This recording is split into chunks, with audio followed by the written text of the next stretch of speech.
Yo, yo, yo, what's up, everybody? It's Barbarisi from the Bronx. How's everybody doing out there tonight? I hope all the mothers had a wonderful Mother's Day. All the mothers and all the brothers who are the mothers. You know what I'm saying? Because, hey, some mothers are playing both roles and some fathers are playing both roles. Just like Tito's mommy Ida was his mother and his father. Hey, I know the deal too, to a point. So anybody who is a parent out there, let's just say Happy Parents' Day. And love and blessings to you all. Now, I will say this. I'm about to tell you, it's very sad and very heartbreaking. I got two things I'm going to discuss tonight. First and foremost, I'm going to discuss the story that everybody's been asking me about. How Tito took me at Hunts Point. And then after that, I'm going to tell you something that's going to break your heart. And it broke my heart into a million pieces. And when I heard it, my heart could not comprehend what I was hearing.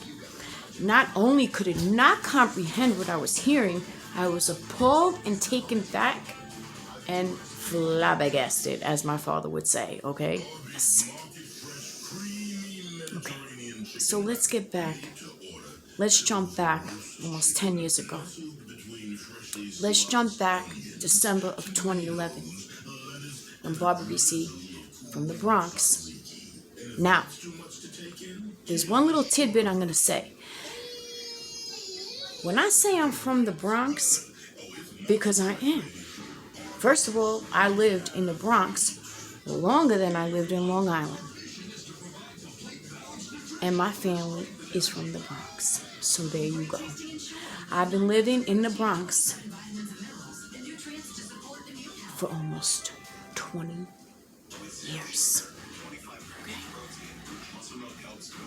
So, 41. And that 1 year was transition here and there. So yes, you can honestly say I was the only kid born on Long Island. Yes, as a child, I was predominantly raised on Long Island, a little bit of Queens, because I moved around and such with both parents back and forth, as you guys clearly know. That's why I went to so many different schools. Now, why I say that? Because someone said, oh, you're not from the Bronx. Okay, I wasn't born in the Bronx, but I've been living in the Bronx. I only been living in Manhattan for a year, and I lived in the Bronx for a long time. Almost 2 decades, okay? So and I am a native New Yorker because Long Island, New York, guess what? For anybody who doesn't know geography, Brooklyn and Queens, Brooklyn and Queens, Nassau, Suffolk, okay? Brooklyn and Queens is technically on the same body of land as we call Long Island. As a matter of fact, I believe from a certain standpoint, when you're standing in Manhattan, I believe it's the Robert F. Kennedy or the JFK, one of those main roads. Anyway, it's next to the Hudson. When you look over yonder, it says Long Island City, which is Queens. So come on now. Anyway, so let's jump back, like I said, to December 2011. Dearly departed, my dear friend Millie, who was one of the first people I met in Hunts Point. They were squatting in a brownstone that was on Seneca and Irvine on the corner. Okay. They were on the upper tier, the upper apartment. There were 3 huge apartments in this one brownstone. The top, the second, and the basement. They were squatting on the top. Tito knew Millie way longer than me because Tito was from Hunts Point. Okay. So, after I came from my venture of staying with my brother for a little while, and then I went to jail because I did something stupid, which I did my time. I did a year in jail, okay, in Suffolk County Correctional Facility, Riverhead. And I jumped from jail to jail because they were overcrowded. And I went to Nassau County Jail, and it was a whole big thing. But anyway, when I came out, I couldn't live there with my brother because there were triggers there, and it was a trigger. I was in a methadone program. Stopped doing that. Oh, yeah. Over there, it's very hard to get in the program. It was a big waiting list, but I finally got on. And then, like I said, I got locked up. When I came out of jail, it was October 8th, I believe. Yes, October 8th of 2011. I just did 8 months of bullet. County bullet, you do 8 months out of a year. So, I went back to Hunts Point. First, I started staying with my friend Herman. Herman that lived at 625 Fail Street. He's a good friend of mine. Tito knows him too. He wound up burning his house down years later and almost killed everyone in the house. You guys can look it up. 625 Fail Street. I couldn't believe I seen Gano. That's one of the people that rented the room. I seen him on a bike. He goes to my program. I said, Gano, oh my God, what happened? What happened? Was Herman? How's everybody? He said, Herman almost killed all of us. He burned the house down with his sister on the top floor and all of it. Yes? Yes. He had a tick. Oh, he used to go ballistic. But that's a whole nother story. So that's who I was staying with when I first came back to Hunts Point. And then I ran into Millie and Pootie. Millie said, Vanessa, come stay with us, because she knew I made the money. She knew I'd take care of her. She was pregnant and all of it. Oh, yeah. So one day, I'm doing my thing. I'm in her part because she had her own little section and a lock and everything. And then there was a kitchen and other rooms that we knew the other people that rented. So, yes, she was renting rooms, squatting, and everything. Her and her man Pooh. Yes, they were doing the thing. They knew what they were doing. They were making their money. She was pregnant. He was hustling. And they were renting rooms and squatting at the same time. Yes. So one day, like I said, I'm there. And there's Tito Love. Tito Love had his backpack because he was working at Tribeca Film Festival, BMCC, Borough Manhattan Community College. Yes, he was. He had his backpack, came from work. He looked at me. I looked at him. He looked at Millie. He said he was very shy, very withdrawn. You know, like shy. Not withdrawn like sheltered, but just, he didn't say much, but he just looked at me and I looked at him. And I kind of was like, you know, he's cute, you know, yes. And Millie came up to me. She's like, yo, he wants to hang out with you. I was like, oh, okay. So I went back to his place. He bought me whenever I wanted. Yes. But me, not being used to being, confined in a household, I left. And he did everything he could to find me. And he kept coming back and coming back, coming back. And he was relentless. And he was kind and he was sweet. He said, I want to help you. I want to take care of you. Come stay with me. And it was so hard for me at first. Like I said, I told you guys, look, I'm blushing. Guys, when I first lived in a stable place, it was so hard for me to stay stationary because I was so used to running the streets that it took a minute. But I wound up doing it. He put me in a program. I stopped using heroin just like this. I stopped smoking crack just like this. Never did it again. Oh, yes. Tito helped me big time, big time. What a blessing this man has been in my life.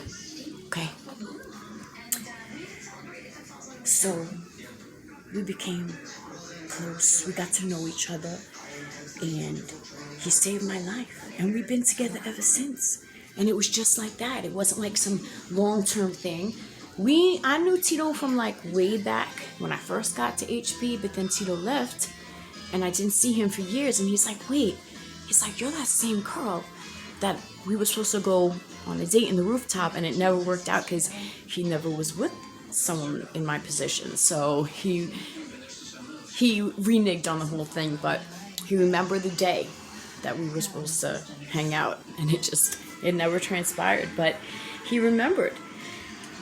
He remembered it was me. And like You saved my life, guys. You saved my life, and that's why I still blush to this day when I think about what happened with us. You know, and he put me in that program, and I never used heroin again, I never smoked crack again, but I still had the problem, like I said, in the street. I never was using cocaine, only until like the very end, until I went with him, because I was introduced to it, and I was very scared when I was in the street doing that. So now that was my vice, so I did my methadone, and I used to drink my cocaine. And then I got pregnant with Weedy B, and the Lord gave me a beautiful little boy, and I haven't used since. I never relapsed, not one time, off of cocaine intravenously. I stopped that one day, and hand to God, I never used again, and I'm so proud of myself. And I say this, if it wasn't for Tito Love, if it wasn't for my friend Millie, if it wasn't for God above, putting the whole thing into a beautiful domino effect, because that's what it was. If I never left my brothers, if I never went back to Hunts Point, if I never stopped going to Herman's, if I never started to go to Millie's, and if Millie never introduced me to Tito, reintroduced me because we figured out we knew each other, and I never went to his house, and he didn't love me and didn't care, I'd still be out there to this day. This man that God put in my life saved my life, gave me a beautiful little boy that I love with all my heart. Why am I saying this with so much passion? Because it's passionate to my heart. Another thing I will say is this.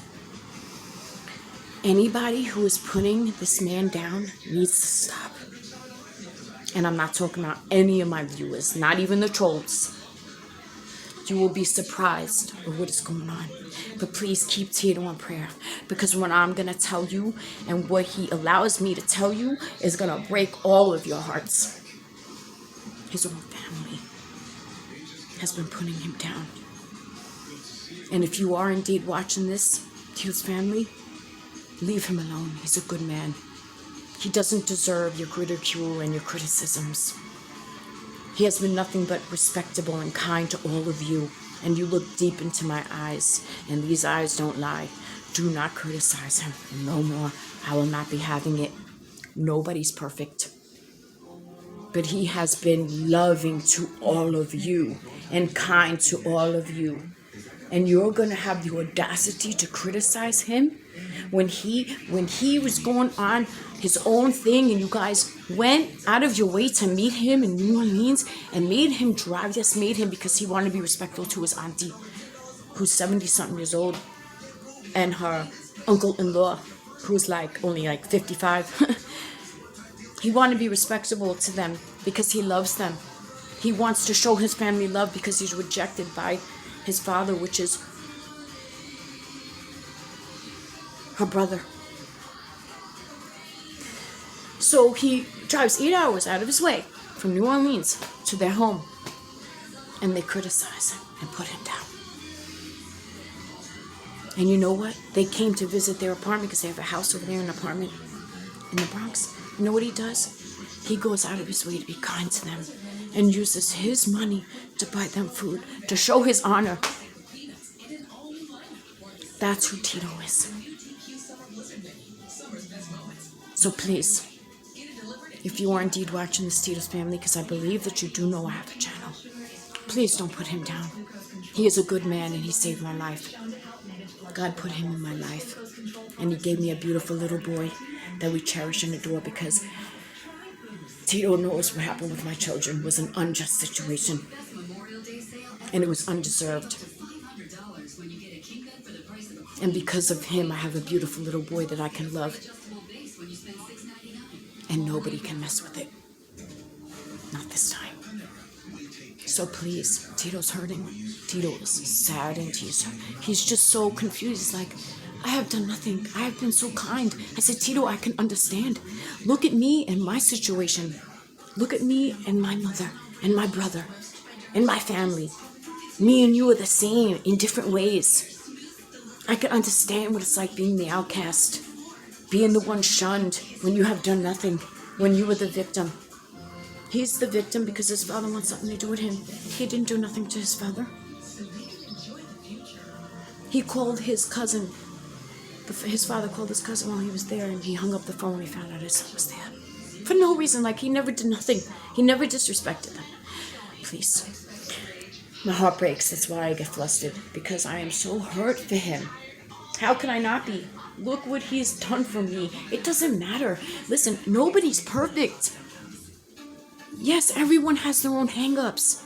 But this is a good-hearted person. He is. I know.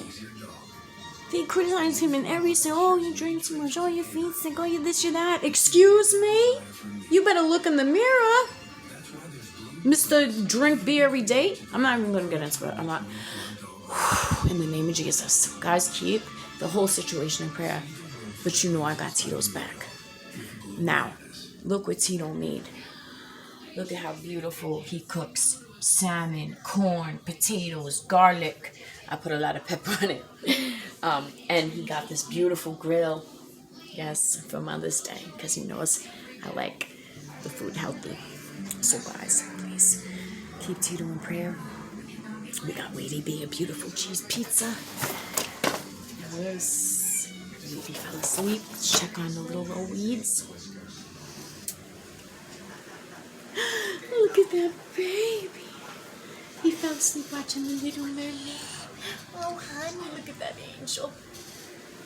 Yes, my son is weaning off the bottle, and he's almost... Oh, and guess what? I'm going to show you guys tomorrow. Weedy B says all of his colors. Tito got it on record, and we're going to share it with you tomorrow. Guys, I hope you all had a beautiful Mother's Day. God bless you all. Please keep Tito in prayer. He's a good man. You guys know that. God bless you all. Jesus loves you. Good night.